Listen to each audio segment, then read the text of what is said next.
Ready అండి.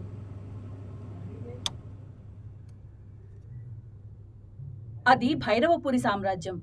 Sun repeat. అది భైరవపురి సామ్రాజ్యం. సందెవేళ గుర్రపు డెక్కలతో ఆ ప్రాంతమంతా మారుమ్రోగుతుంది. ఆ సాయంత్ర సమయంలో ఒక గ్రామస్థుడు గబగబా నడుచుకుంటూ వెళ్తున్నాడు. అతని భుజంపై ఉన్న కండువా కింద ఏదో మూటలాంటి వస్తువును జాగ్రత్తగా దాచుకున్నాడు. ఎదురుగా ఉన్న సైనికులు కనిపించగానే అతను ఉలిక్కిపడి వెనక్కి తిరిగి ఒక్కసారిగా పరిగెత్తడం మొదలుపెట్టాడు. అలా ఆ ఇద్దరు పారిపోతున్న గ్రామస్తుని వెంట పడతారు. కొంచెం దూరం వెళ్లేసరికి ఆ గ్రామస్తుడిని ఆ భటులు పట్టుకున్నారు. అని వాడి దగ్గర ఉన్న మూటను చూపిస్తాడు. అందులో బంగారు నాణేలు చూసి ఆ ఇద్దరు భటులు ఒకరి ముఖాలు ఒకరు చూసుకుంటారు. అని ఆలోచించుకొని లేని కోపాన్ని తెచ్చుకుంటూ,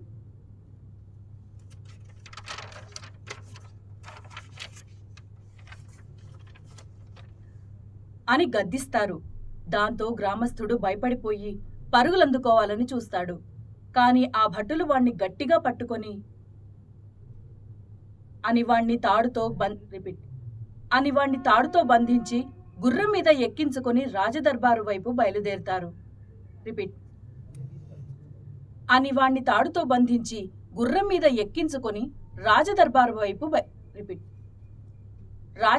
వైపు బయలుదేరుతారు. భైరవపురి మహారాజు హర్షవర్ధనుడు తన సింహాసనం మీద కూర్చొని ఉంటాడు. రిపీట్. భైరవపురి మహారాజు హర్షవర్ధనుడు తన సింహాసనం మీద కూర్చొని ఉంటాడు. అతని ముఖంలో క్రూరమైన చిరునవ్వు కత్తిలా మెరుస్తూ ఉంది. అప్పుడే ప్రధాన సేనాధిపతి మధురసేనుడితో కలిసి సింభు మల్లి ఇద్దరు అప్పుడే ప్రధాన సేనాధిపతి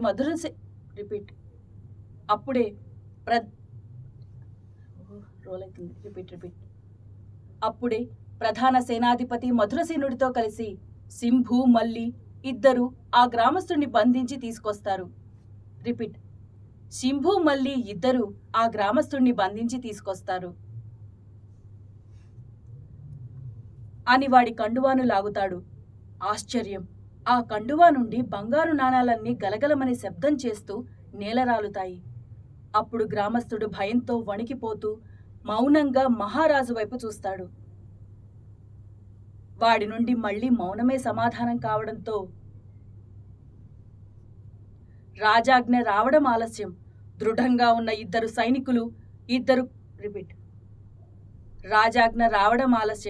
దృఢంగా ఉన్న సైనికులిద్దరూ ఆ కొరడాతో వాడి ముందు ప్రత్యక్షమవుతారు. గ్రామస్థుడు భయంతో వణికిపోతాడు.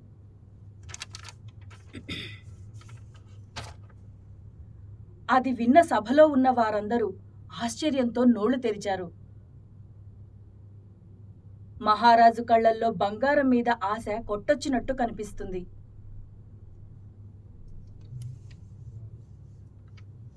రాజుగారి మాటలకు సైనికులందరూ భయంతో వణికిపోతూ చెమటలు కక్కుతున్నారు. వాళ్ళని చూసిన మహారాజుకి వాళ్ళు పట్టుకోగలరనే నమ్మకం పోతుంది.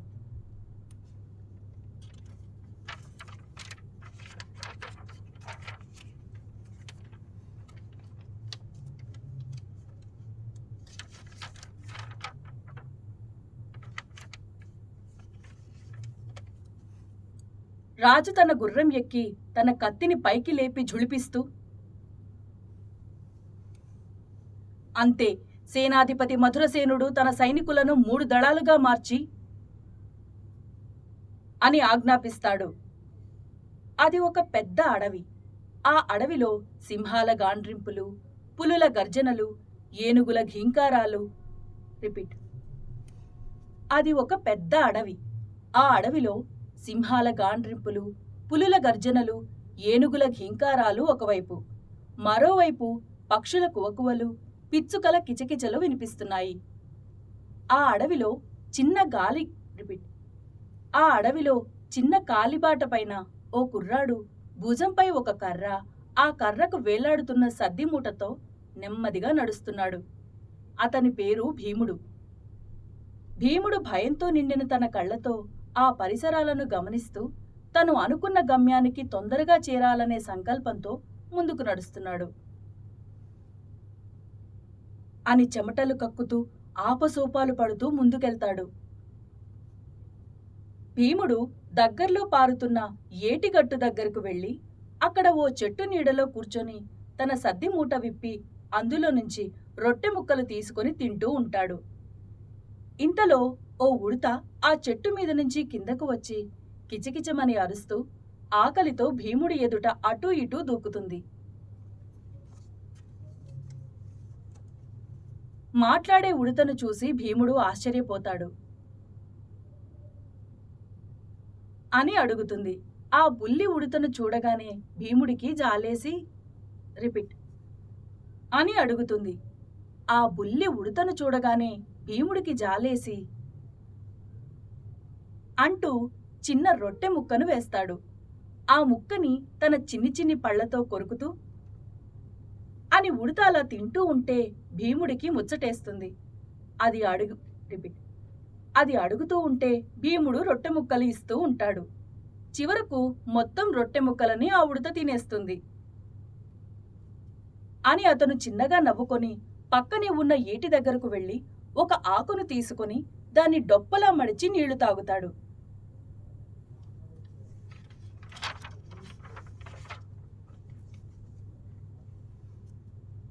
అలా ఆ ఉడత ఒక చీకటి గుహలోకి తీసుకెళ్తుంది.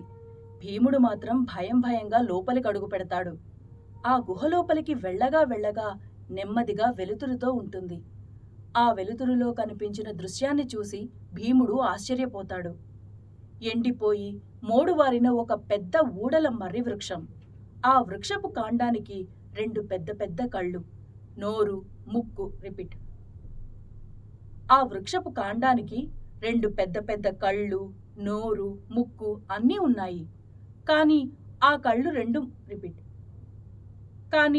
ఆ 2 కళ్ళు మాత్రం ఏకధాటిగా కన్నీరు కారుస్తున్నాయి.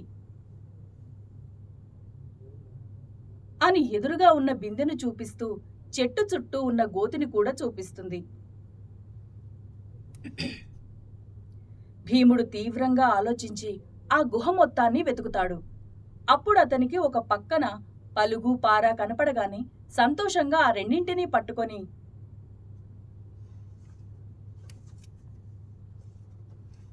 అని చాలాసేపు కష్టపడి ఆ గట్టు పెకిలిస్తాడు.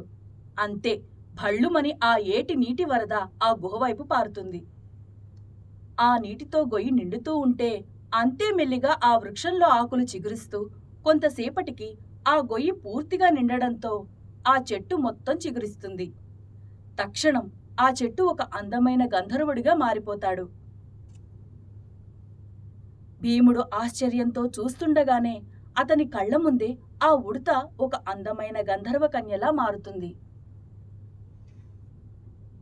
అప్పుడు భీముడు తన కథ చెప్పడం మొదలుపెట్టాడు. మాది ఒక పల్లెటూరు. ఒకరోజు నేను గోళీకాయలు ఆడుతూ ఉండగా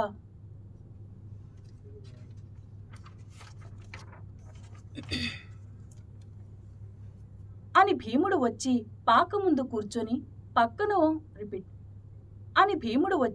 పాక ముందు కూర్చొని పక్కనున్న చిన్న చిన్న రాళ్లను తీసి ఎదురుగా ఉన్న చెట్టు వైపు గురిచూసి విసురుతూ అని కుడి చేతిలో రాయి పట్టుకొని ఎడమ కన్ను మూసి కుడి కన్ను తెరిచి గురి చూస్తూ ఉంటాడు. ఇంతలో ఎండుటాకులు కదులుతున్న శబ్దం వినిపించడంతో భీముడు తన చెవులు రిక్కించి వింటాడు. మళ్లీ గురిచూసి కొట్టబోతాడు. మళ్లీ ఎండుటాకుల గలగలలు వినిపించగానే భీముడు హఠాత్తుగా తల తిప్పి చూస్తాడు. అంతే, ఆశ్చర్యం! పక్కన పెద్ద కళ్లను అందంగా అటూ ఇటూ తిప్పుతూ ఎంతో ముద్దొచ్చేలా అమాయకంగా ఉన్న ముఖంతో ఏదో తెలియని తేజస్సుతో మెరుస్తూ అడుగులో అడుగు వేస్తూ తన వైపు వస్తోంది బుజ్జి జింకపిల్ల. అది కాదు అతన్ని ఆకర్షించింది. ఆ జింక నడుస్తూ ఉంటే అది అడుగుపెట్టిన చోటల్లా బంగారు నాణేలు పుడుతున్నాయి. భీముడు ఒక్క ఉదుటున లేచి ఆ లేడిపిల్ల దగ్గరికెళ్ళి చూస్తాడు. వెనుక నుండి గుర్రపు డెక్కల శబ్దం వినిపించడంతో ఆ జింక భయంగా తన మోర ఎత్తి భీముణ్ణి చూస్తుంది. భీముడు అటూ ఇటూ దిక్కులు చూసి జింక దాక్కోగానే ఆ నాణేలను ఎత్తి జింక వచ్చిన దారికి వ్యతిరేక దిశలో విసురుతాడు. ఇంతలోనే మహారాజు అక్కడికి వస్తాడు. రిపీట్. ఇంతలోనే మహారాజు అక్కడికి వస్తారు అని తను ఇంతకు ముందు బంగారు నాణేలను విసిరేసిన దిశ వైపు చూపిస్తాడు. వెంటనే రాజు తన సైన్యంతో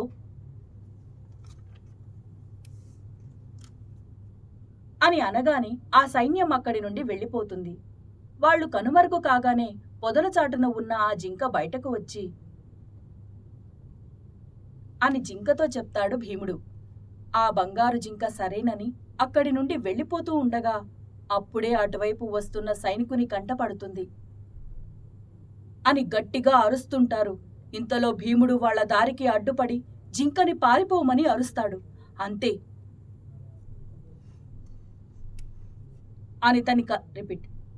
అని తన కత్తిని పైకి లేపి భీమునిపై దాడి చేయబోగా అదే చెట్టుపై నుండి ఇదంతా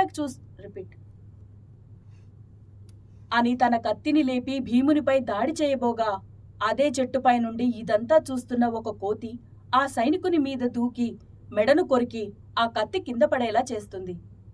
ఇంతలో ఆ అడవిలోని మరికొన్ని జంతువులు వచ్చి ఆ సైనికునిపై దాడి చేస్తూ అక్కడి నుండి భయపెట్టి పారిపోయేలా చేస్తాయి. అప్పుడు ఆ భీముడు వాటన్నిటికీ కృతజ్ఞతలు చెప్పుకొని అక్కడి నుండి వెళ్ళిపోతాడు. అప్పుడు భీముడు వాటన్నిటికీ కృతజ్ఞతలు చెప్పుకొని అక్కడి నుండి వెళ్ళిపోతాడు. మహారాజు వెళుతున్న దారిలోనే వెతకడానికి వెళ్లిన మరో 2 దళాలు సేనాధిపతి మధురసేనుడు ఆయనకు ఎదురవుతారు.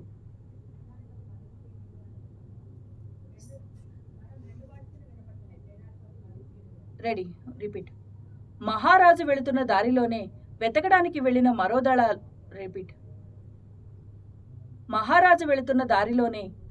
వెళ్లిన మరో రెండు దళాలు సేనాధిపతి మధురసేనుడు ఆయనకు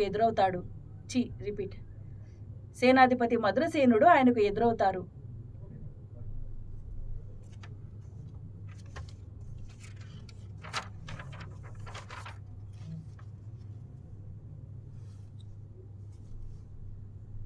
అంటూ తన కత్తిని తీసి సేనాధిపతిని నరకడానికి గాలిలోకి లేపుతాడు మహారాజు. అంటూ తన కత్తిని తీసి సేనాధిపతిని నరకడానికి గాలిలోకి లేపుతారు మహారాజు. సరిగ్గా అప్పుడే అక్కడికి జంతువులు దాడి చేసిన సైనికుడు పరుగు పరుగున వచ్చి ఆ మాటలు విన్న వెంటనే మహారాజు తన సైన్యంతో హుటాహుటిన ఆ సైనికుడు చూపించిన దిశ వైపు బయలుదేరుతారు. సేనాపతి ఆ భీముడి దగ్గరికెళ్ళి సైనికులు రాగానే తాళ్లతో భీముణ్ణి బంధించి మహారాజు దగ్గరికి తీసుకువెళతారు. మహారాజుకి పట్టలేనంత కోపం వచ్చి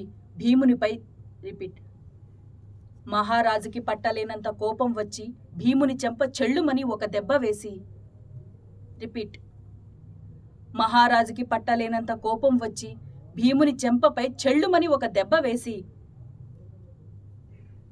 అని కాళ్ళ వేళ్ళ పడి ప్రాధేయపడ్డ భీముని మాటలు ఎవరూ నమ్మలేదు.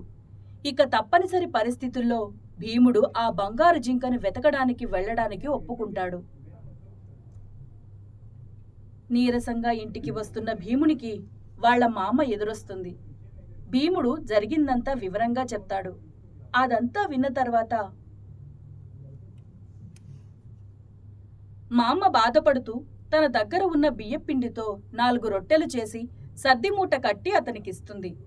దాన్ని భుజాన వేసుకొని భీముడు బయలుదేరతాడు. అలా భీముడు తన గతం నుండి బయటకు వచ్చి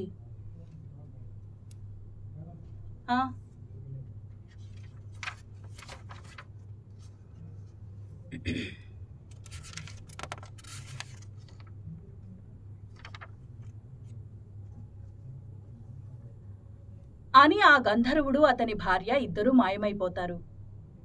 గంధర్వుడు చెప్పిన మాటల బలంతో భీముడు ముందుకు సాగుతాడు. ఆ చీకటిలోనే తళుక్కుమనే కొన్ని కళ్ళు అతన్ని గమనిస్తున్నాయి. ఆ చీకటిలోనే తళుక్కుమనే కొన్ని కళ్ళు అతన్ని గమనిస్తున్నాయి. కాని అతని ధైర్యం తగ్గడం లేదు. ముందుకు సాగుతూనే ఉంటాడు. కొంత దూరం నడిచాక అతని ముందొక అద్భుతమైన నదీ ప్రవాహం ఎదురవుతుంది. సుడులు తిరుగుతూ నురగలు కక్కుతూ మింగేస్తున్నట్లు ఉంది అని కోరుకోగానే ఒక పడవ అక్కడ ప్రత్యక్షమవుతుంది. అతను ఆ పడవ మీద ప్రయాణించి ధైర్యంగా నదిని దాటుతాడు. రిపీట్. అతను ఆ పడవ మీద ప్రయాణించి ధైర్యంగా నదిని దాటుతాడు. కొండల మధ్యన నిటారుగా నిలిచిన పెద్ద చెట్టు. ఆ చెట్టు మీద చాలా పెద్ద పెద్ద పక్షి పిల్లలు ఆహారం కోసం కిచకిచమని అరుస్తున్నాయి. కానీ వాటి ప్రాణాలు తీవ్రమైన ప్రమాదంలో చిక్కుకున్నాయి. ఓ భయంకరమైన పెద్ద కొండ చిలువ దాని పొడవాటి దేహాన్ని చెట్టు చుట్టూ తిప్పుకుంటూ పైకి ఎక్కుతోంది. దాని నోటికి దగ్గరలోనే పక్షి పిల్లలు వణుకుతూ ఉన్నాయి. భీముడు తన దగ్గర ఉన్న గులకరాళ్ల మూట విప్పి రాయి తీసుకుంటూ అతను తన దగ్గరున్న గులకరాళ్లలో ఒకదాన్ని కొండ చిలువపై విసురుతాడు. కాని అది మెరుపులా బుసలు కొడుతూ తన దృష్టిని భీముడిపై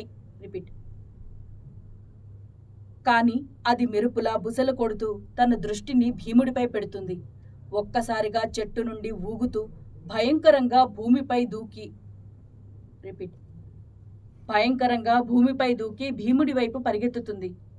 అంతలోనే ఆ కొండ చిలువ అతనికి దగ్గరగా రానే వచ్చింది. దాని పెద్ద నోటిని విప్పి భీముణ్ణి మింగబోతోంది. అతను భయంతో గుటకలు మింగుతూ వెనక్కి అడుగులు వేస్తూ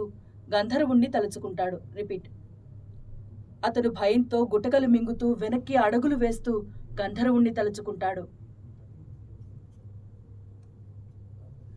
వెంటనే గగనంలో ఒక శక్తివంతమైన మెరుపు మెరుస్తుంది. కొండ చిలువ ఒక్కసారిగా బిగ్గరగా కేకలు వేస్తూ ఆ అడవంతా ఊగిపోయేలా, దిక్కులు పిక్కటిల్లేలా గట్టిగా గగ్గోలు పెడుతుంది. దాని శరీరం వణుకుతూ 1000 ముక్కలయ్యి ఒక్క క్షణంలోనే అది భస్మమైపోతుంది.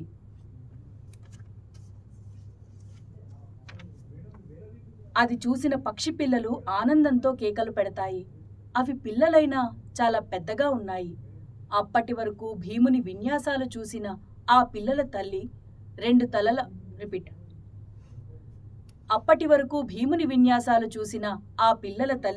రెండు తలల పెద్ద గండభేరుండ పక్షి.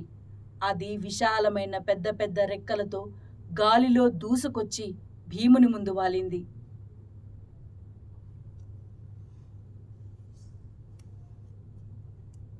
ఆ పక్షి ఒక్కసారిగా ఆ అడవి మొత్తం ప్రతిధ్వనించేలా పెద్దగా అరుస్తూ తన రెక్కలను టపటపలాడించింది.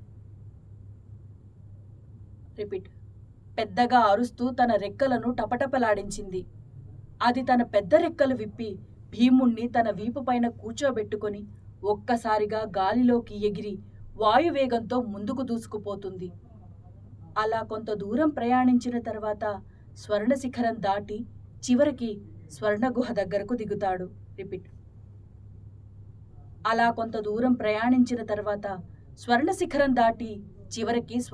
దగ్గరకు దిగుతాడు. భీముడు ముందుకు అడుగేస్తాడు. నెమ్మదిగా గుహలోపలికి వెళ్తాడు. లోపలికి వెళ్లే కొద్దీ గుహలోని మెరుపులు మరింత ప్రకాశిస్తున్నాయి. అప్పుడే అతని కళ్లకు ఓ అద్భుతమైన దృశ్యం కనపడగా అలా తనలో తాను మాట్లాడుతూ భీముడు మెల్లిగా ముందుకు వెళ్తాడు. జింక అతనిని గమనించి తలెత్తి చూస్తుంది.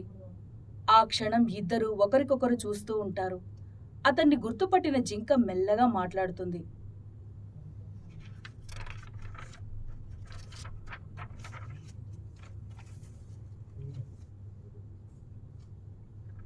ఆ మాటకి భీముడు ఆశ్చర్యపోతాడు.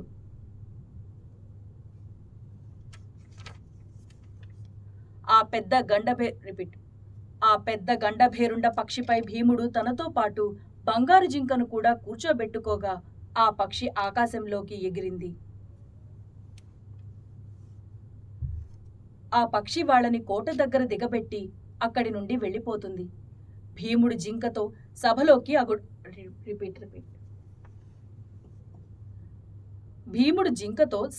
అడుగు పెడతాడు. రాజు తన సింహాసనంపై కూర్చొని భీముడు తెచ్చిన బంగారు జింకను కళ్ళారా భీముడు తెచ్చిన బంగారు జింకను కళ్ళారా అత్యాశతో చూస్తాడు.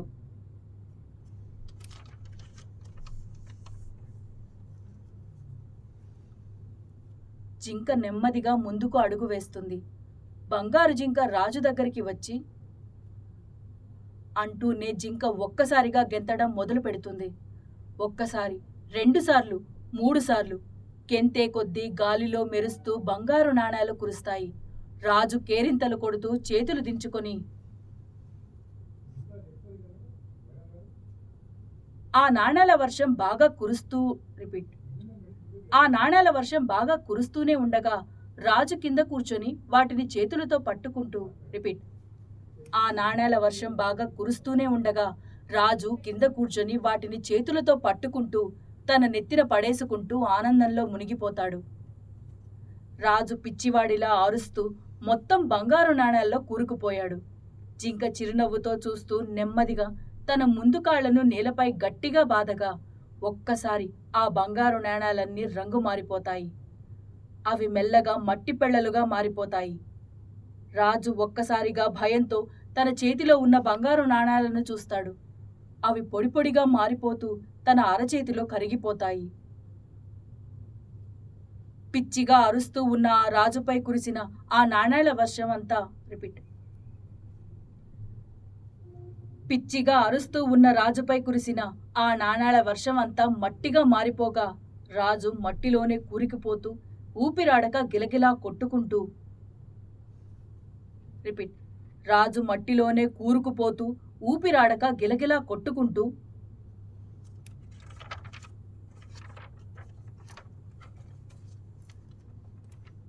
అతని మాట పూర్తి కాకముందే మట్టిలో పూర్తిగా మునిగిపోయి భూస్థాపితం అవగా అక్కడ బంగారం లేదు, రాజు కూడా లేడు.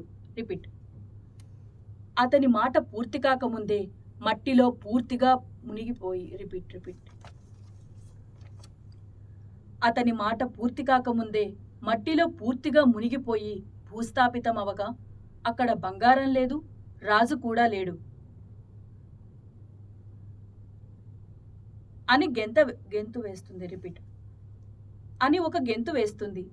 భీముడు నిలబడి చూస్తూ ఉండగా ఒక్క క్షణంలోనే ఆ బంగారు జింక పరిగెత్తుతూ అడవిలో కనుమరుగైపోవడంతో ఇప్పుడు అతని హృదయం హాయిగా ఉప్పొంగుతుంది.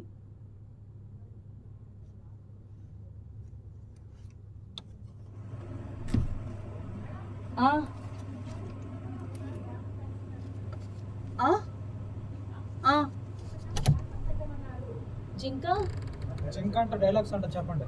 జింక డైలాగ్సా? ఓకే సార్, 2 minutes ఆగి వస్తా. ఒక 2 నిమిషాలు ఆగి చెప్తా. అన్నా తీసుకో వార్నర్ ఊరికి పోతున్నారు. అక్కడ ఏసీలు ఉండవు, ఊసీలు ఉండవు. సార్ పెట్టారు camera ready.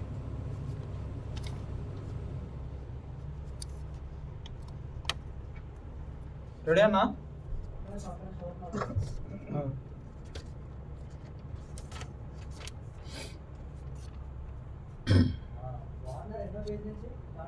Warner 4. Deepika madam చూడండి మేడం.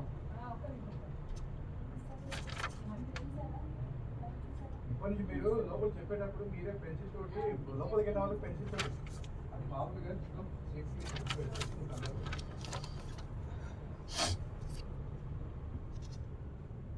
రెడీయా? ఠీకా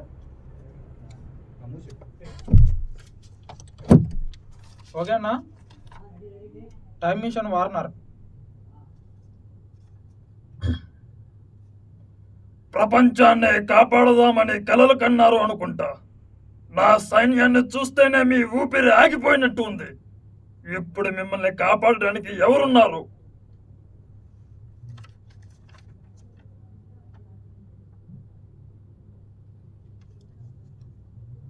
అసలు నువ్వే కనుక ఈ కాలానికి రాకపోతే మేము చంపడానికి వచ్చిన సంగతి వీళ్ళకి తెలియక కనీసం బ్రతుకున్న రోజులైనా వాళ్ళ తల్లిదండ్రులతో ఆనందంగా గడిపేవాళ్ళు.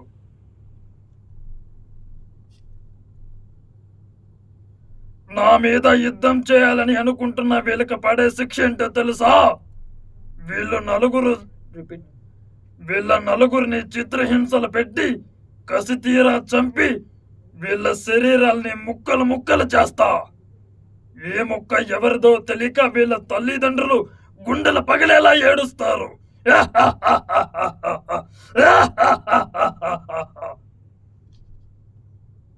సోల్జర్స్, ఆ కార్లోస్ ని మాత్రమే ప్రాణాలతో ఉంచి మిగతా నలుగురిని చంపేయండి. మీకు 4 నిమిషాలు మాత్రమే సమయం ఇస్తున్నాను.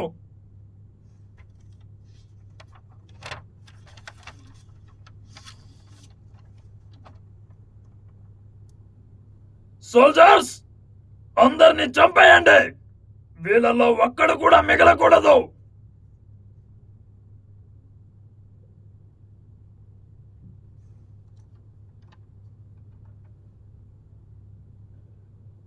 నా కళ్ళల్లోకి చూసి తెలుసుకోవాలనే ప్రయత్నం చేస్తున్నావు కదూ?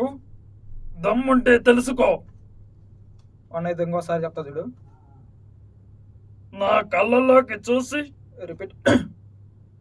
నా కళ్ళల్లోకి చూసి తెలుసుకోవాలనే ప్రయత్నం చేస్తున్నావు కదా? దమ్ముంటే తెలుసుకో. మరి నన్ను చంపకుండా రిపీట్. మరి నన్ను చంపకుండా నిన్నెవరు ఆపుతున్నారు పాప? మరి నన్ను చంపకుండా నిన్నెవరు ఆపుతున్నారు పాప? దా చంపు.